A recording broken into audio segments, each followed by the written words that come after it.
ইরানের সঙ্গে চলমান যুদ্ধে যুক্তরাষ্ট্র ৪৮ ঘণ্টার বিরতি চেয়েছে বলে দাবি করেছে ইরানি গণমাধ্যম। ইরানের আধার সরকারি বার্তা সংস্থা ফার্স নিউজ জানিয়েছে ২ এপ্রিল যুক্তরাষ্ট্র একটি তৃতীয় দেশের মাধ্যমে ইরানের কাছে ৪৮ ঘণ্টার যুদ্ধবিরতির প্রস্তাব দিয়েছে।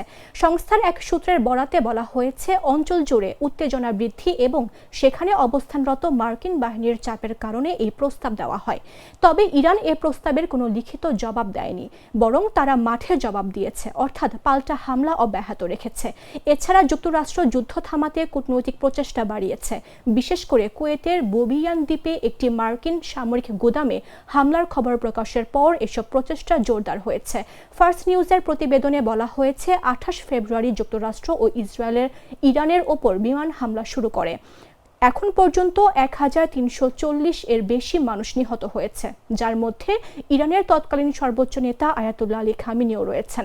এর জবাবে ইরান ইসরায়েল সহ উপসাগরীয় দেশগুলোতে ব্যাপক ড্রোন ও ক্ষেপণাস্ত্র হামলা চালিয়েছে।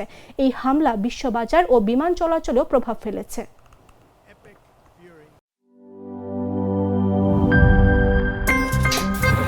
আমার একটা স্মার্ট সিদ্ধান্তে 25% গ্যাসের খরচ কমেছে। ভাবছেন কিভাবে? সাধারণ গ্যাস স্টোভ বদলে আমি এনেছি আরএফএল গ্যাস স্টোভ। এর সাইন্টিফিক নজল ও ব্রাস বার্নার ক্যাপ সমানভাবে তাপ ছড়িয়ে রান্না করে দ্রুত। তাই গ্যাসও বাঁচায় 25%, টাকাও বাঁচে 25%। আরএফএল গ্যাস স্টোভ নিরাপদ ও গ্যাস সাশ্রয়ী।